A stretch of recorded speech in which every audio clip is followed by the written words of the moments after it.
A, B and C. സംസ്ഥാനത്തെ എല്ലാ സർക്കാർ ആശുപത്രികളിലും കാരുണ്യ ആരോഗ്യ സുരക്ഷാ പദ്ധതി ഉൾപ്പെടെ വിവിധ സൗജന്യ ആരോഗ്യ ചികിത്സാ പദ്ധതികൾ പ്രകാരം അർഹരായ രോഗികൾക്ക് പദ്ധതി മാനദണ്ഡ പ്രകാരമുള്ള സൗജന്യ ചികിത്സ നൽകി വരുന്നുണ്ട്.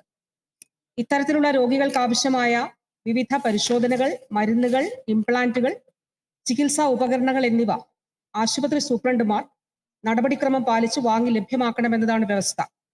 ആയതിനാൽ സ്കീമുകളിൽ ഉൾപ്പെടുന്ന രോഗികൾക്ക് സ്വന്തം ചെലവിൽ ഉപകരണങ്ങൾ വാങ്ങേണ്ട സാഹചര്യം ഉണ്ടാകേണ്ടതില്ല. തിരുവനന്തപുരം മെഡിക്കൽ കോളേജിലെ യൂറോളജി വിഭാഗവുമായി ബന്ധപ്പെട്ട് നിയോഗിച്ച വിദഗ്ധ സമിതിയുടെ റിപ്പോർട്ടിൽ മൂത്രാശയ കല്ല് പൊടിക്കുന്ന ഫ്ലെക്സിസ്കോപ്പ് എന്ന ഉപകരണം രോഗികളിൽ നിന്ന് പണം ഈടാക്കി വാങ്ങുന്നതായി കണ്ടെത്തിയതായി പരാമർശിക്കുന്നുണ്ട്. സൗജന്യ ചികിത്സാ പദ്ധതിയിൽ ഉൾപ്പെട്ട രോഗികൾ സ്വന്തം നിലയ്ക്ക് ഉപകരണങ്ങൾ വാങ്ങുന്നത് സർക്കാർ മാർഗനിർദ്ദേശങ്ങൾക്ക് അനുസൃതമല്ല. രോഗികളിൽ നിന്ന് പണം ഈടാക്കി ഫ്ലെക്സിസ്കോപ്പ് വാങ്ങുന്നത് നിരുത്സാഹപ്പെടുത്തണമെന്നും അങ്ങനെ വാങ്ങേണ്ട സാഹചര്യം ഉണ്ടായാൽ ഡിപ്പാർട്ട്മെന്റ് മെഡിക്കൽ കോളേജ് അധികൃതരെ നിർബന്ധമായും അറിയിച്ചിരിക്കണമെന്നും സമിതി ശുപാർശ ചെയ്തിട്ടുണ്ട്. സൗജന്യ ചികിത്സാ സ്കീമുകളിൽ ഉൾപ്പെട്ട രോഗികൾക്ക് ഫ്ലെക്സിസ്കോപ്പ് ഉൾപ്പെടെയുള്ള ഉപകരണങ്ങൾ സൗജന്യമായി ലഭിക്കുന്നുവെന്ന് സ്ഥാപനങ്ങൾ ഉറപ്പുവരുത്തേണ്ടതാണ്.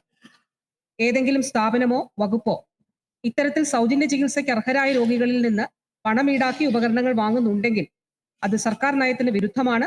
അത് സർക്കാർ ഗൗരവമായി കാണുന്നതാണ്. ഈ സർക്കാരിന്റെ കാലയളവിൽ തിരുവനന്തപുരം മെഡിക്കൽ കോളേജിൽ മാത്രമായി കാസ്പ് മുഖാന്തരം 373.36 കോടി രൂപയുടെ സൗജന്യ ചികിത്സ നൽകുകയും 81.82 കോടി രൂപയുടെ മെഡിക്കൽ ഉപകരണങ്ങൾ ലഭ്യമാക്കുകയും ചെയ്തിട്ടുണ്ട്. ശ്രീ പി അനിൽകുമാർ.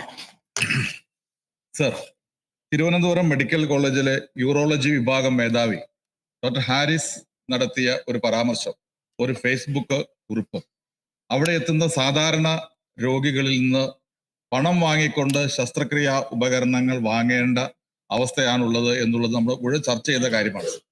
സർ, ഈ ഒരു കാര്യം മാത്രമല്ല സർ, അവിടെ യൂറോളജി വിഭാഗവുമായി ബന്ധപ്പെട്ടതാണെങ്കിൽ ചില മെഡിക്കൽ കോളേജിൽ നിന്ന് ഹൃദയ ശസ്ത്രക്രിയയുമായി ബന്ധപ്പെട്ട ആ ഉപകരണങ്ങൾ ഇല്ല എന്ന വാർത്ത വരുന്നു. എന്തിന് സർ, എക്സ്റേ ഫിലിം പോലും ഇല്ല എന്നുള്ള വാർത്തകൾ വന്നുകൊണ്ടിരിക്കുകയാണ്. സർ, സാധാരണ രോഗികൾക്ക് ലഭിക്കേണ്ട ഇത്തരം കാര്യങ്ങൾ ലഭ്യമാക്കുന്നതിന് എന്ത് നടപടിയാണ് ഗവൺമെന്റ് സ്വീകരിച്ചിട്ടുള്ളത്?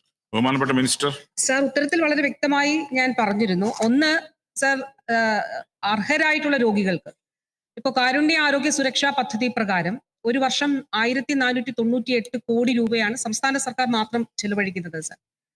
അപ്പോൾ സൗജന്യ ചികിത്സ ലഭ്യമാക്കുന്നു എന്നുള്ളത് ഉറപ്പാക്കുന്നുണ്ട്. അതോടൊപ്പം സർ, ആവശ്യമായിട്ടുള്ള ഉപകരണങ്ങൾ ഒരു കണക്ക് നമ്മൾ പരിശോധിച്ചാൽ തിരുവനന്തപുരം മെഡിക്കൽ കോളേജിൽ മാത്രം UDF-ന്റെ കാലഘട്ടത്തിലും അതോടൊപ്പം തന്നെ ഈ LDF-ന്റെ ഒന്നാം പിണറായി വിജയൻ സർക്കാരിന്റെ കാലഘട്ടത്തിലും രണ്ടാം സർക്കാരിന്റെ കാലഘട്ടത്തിൽ ഈ 4 വർഷ കാലയളവിലും എത്ര തുക തിരുവനന്തപുരം മെഡിക്കൽ കോളേജിൽ എക്യുപ്മെന്റ്സിന് മാത്രം ചെലവഴിച്ചിട്ടുണ്ട് എന്നുള്ളത് പരിശോധിച്ചാൽ സാർ, UDF-ന്റെ കാലഘട്ടത്തിൽ 2011 മുതൽ 2016 വരെ 15.64 കോടി രൂപയാണ് സാർ ചെലവഴിച്ചിട്ടുള്ളത്.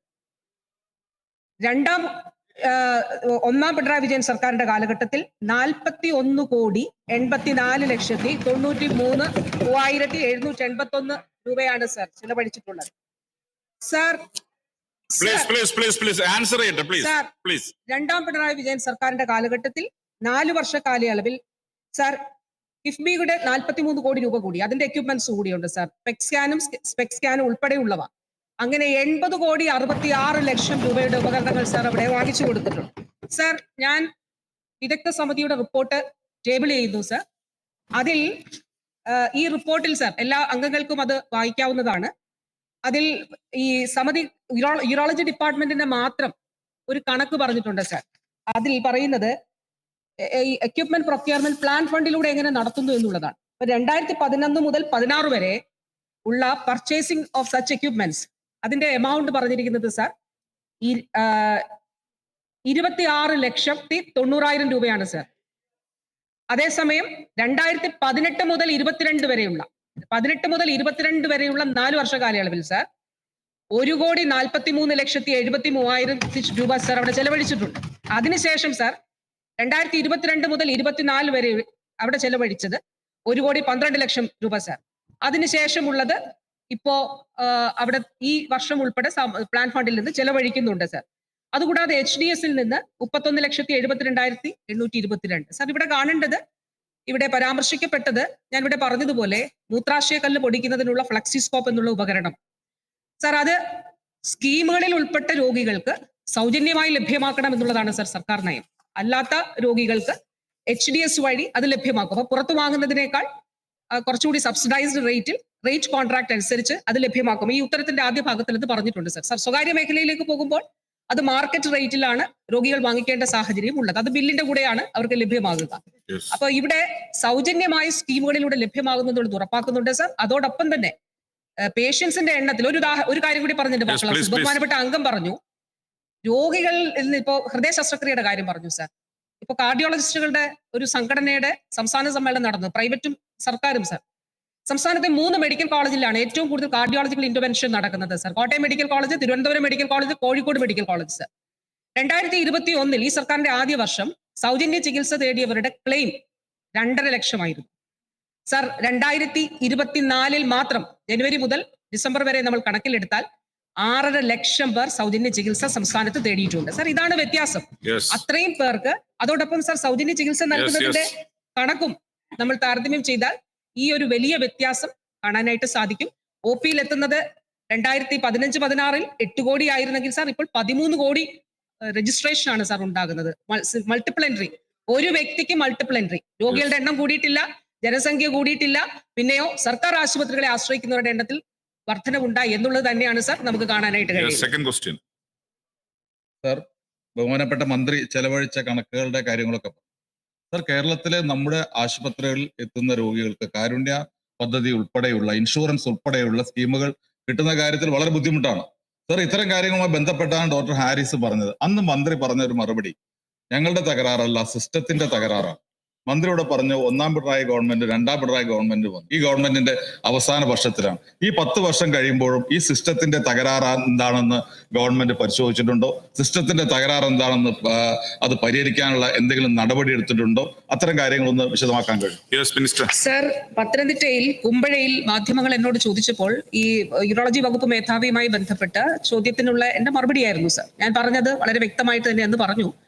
ഒരു വിദ്യാർത്ഥിക്ക് ശസ്ത്രക്രിയ മുടങ്ങി എന്നത് ആ ഡോക്ടർക്ക് ആ രീതിയിൽ ഫീൽ ചെയ്തത് നല്ലൊരു കാര്യമായിട്ട് ഞാൻ കാണുന്നു എന്നുള്ളത് അന്ന് പറഞ്ഞു. രണ്ടാമത്തെ കാര്യം പറഞ്ഞത് സർ, ഇതില് ഒരു സർക്കാർ സംവിധാനത്തിൽ സ്വകാര്യ മേഖല പോലെ നമുക്കൊരു എക്യുപ്മെന്റ് പ്രൊക്യൂർ ചെയ്യാൻ കഴിയില്ല സർ.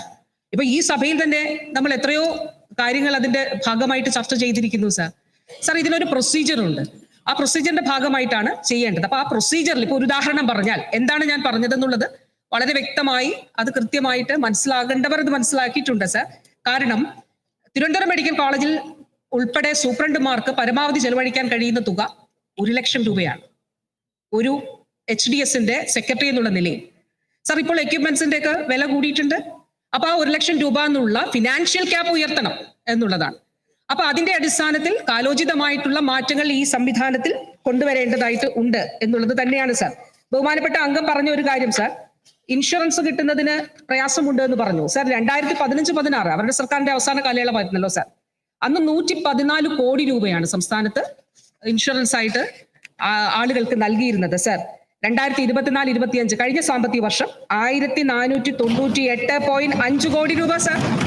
സർ, ഈ 4 വർഷം ഈ സർക്കാരിന്റെ 4 വർഷം 7708 കോടി രൂപ സംസ്ഥാനത്ത് ജനങ്ങൾക്ക് സൗജന്യ ചികിത്സ നൽകി സർ. എത്ര ലക്ഷമാണ്? 25,17,000 ആളുകൾക്ക് സൗജന്യ ചികിത്സ നൽകി സർ.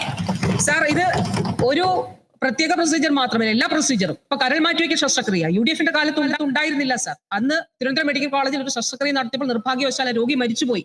പക്ഷേ ഇന്ന് തിരുവനന്തപുരം മെഡിക്കൽ കോളേജും കോട്ടയം മെഡിക്കൽ കോളേജും ഉൾപ്പെടെയുള്ള മെഡിക്കൽ കോളേജുകളിൽ വിജയകരമായി സൗജന്യമായി പരമാവധി സൗജന്യമായി അല്ലെങ്കിൽ മിതമായ നിരക്കിൽ കരൾ മാറ്റിവെക്കൽ ശസ്ത്രക്രിയ നടക്കുന്നുണ്ട് സർ. ഹൃദയ മാറ്റിവെക്കൽ ശസ്ത്രക്രിയ ഇപ്പോ എറണാകുളം ജനറൽ ആശുപത്രി രാജ്യത്തെ ആദ്യത്തെ ജില്ലാ ആശുപത്രിയാണ്.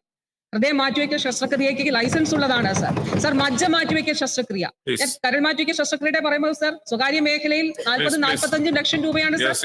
അതാണ് സൗജന്യമായി നൽകുന്നത് സർ. ഈ മാറ്റം കേരളത്തിന്റെ ആരോഗ്യ മേഖലയിൽ ഉണ്ടായിട്ടുണ്ട്. ഒരു കാര്യം കൂടി sir, national statistical survey office NSSO നമ്മൾ ഗൂഗിൾ ചെയ്ത് നോക്കിയാൽ അത് കാണാൻ സാധിക്കും സർ.